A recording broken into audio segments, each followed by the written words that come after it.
About 66 million years ago, something the size of a city, roughly 10 to 12 kilometers wide, slammed into Earth near what is now the Yucatan Peninsula in Mexico, and the impact carved a crater over 180 kilometers wide known as Chicxulub, and the energy released was equal to billions of nuclear bombs. The rock at the impact site vaporized instantly, and shockwaves ripped through Earth's crust for thousands of kilometers. Earthquakes likely exceeding magnitude 10 shook the planet, and oceans didn't stay calm either because massive tsunamis raced across coastlines, and debris was blasted high into the atmosphere and even beyond it. But even after all these destruction, the point is, asteroid itself did not directly cause the mass extinction, because the impact only triggered what would unfold next. And to understand that, we have to look at the world before it changed. Way before the asteroid impact shook the planet, Earth looked very different. Dinosaurs had dominated land ecosystems for about 160 million years. Herbivores like Triceratops and Edmontosaurus moved in large herds across North America, and predators like Tyrannosaurus rex hunted those herds. Flowering plants had already spread across much of the world, creating complex forest ecosystems, and early mammals existed but remained small and mostly nocturnal. At this moment, birds had already evolved from dinosaurs and occupied aerial niches. Oceans were filled with marine reptiles, ammonites, and diverse fish, and sky was ruled by giant pterosaur. For all of this time, nothing in the fossil record suggested a sudden total collapse was coming, yet the impact had already set something worse in motion. Because when the asteroid hit, molten rock fragments called tektites were blasted into the atmosphere. These fragments eventually fell back toward Earth, like a global meteor shower, and as they re-entered the atmosphere, they superheated the air, and that sudden heating likely ignited wildfires across entire continents.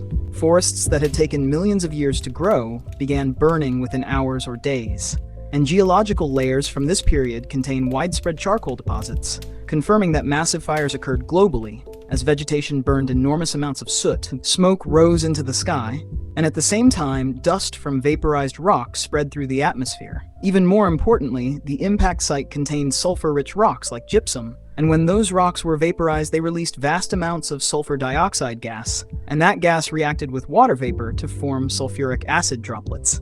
And those droplets eventually fell back to Earth as acid rain. Which means that even after the fires, the environment itself started becoming chemically hostile. And that's when the sky began to change. Because thick layers of dust, soot, and aerosol clouds spread around the entire planet, and sunlight reaching the surface dropped dramatically, with some models suggesting reductions of 80 to 90%, and days that were once bright became dim and gray. With less sunlight, photosynthesis slowed across global ecosystems, and plants that formed the base of food chains could no longer grow normally. As plant productivity collapsed, temperatures also began falling, and scientists estimate global cooling of around 10 to 20 degrees Celsius, creating what is known as an impact winter. This darkness did not last for a single night, but potentially for months or even years. And at the same time, acid rain continued falling, damaging plant tissues, disrupting leaves. Ability to photosynthesize, altering soil chemistry, and freshwater systems also experienced rapid chemical changes. And all of these factors combined into a global environmental shutdown.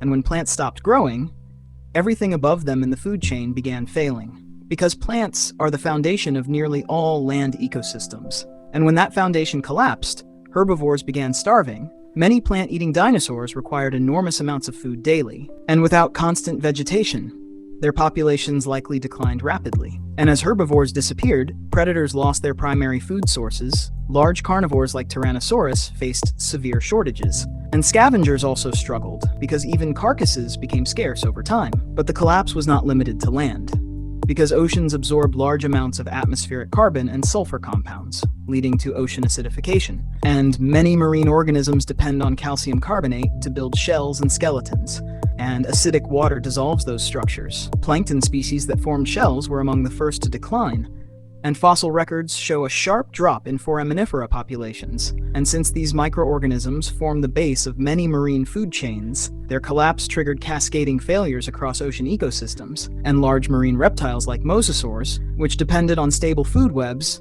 disappeared from the fossil record as well. But not everything died in this extinction. Because survival during this event depended on flexibility, and small animals had major advantages since they required less food and could adapt more easily.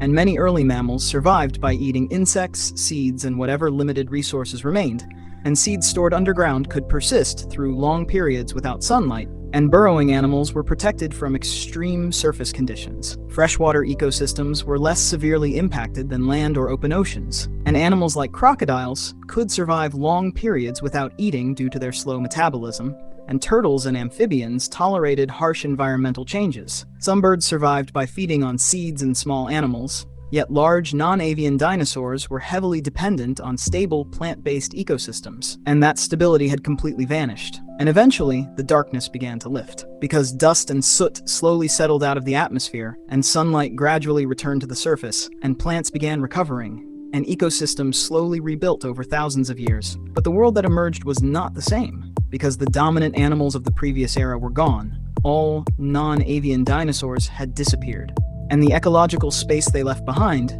did not remain empty, because mammals began expanding into those open niches, and over millions of years they diversified into many of the major animal groups we see today, including primates, and eventually including humans.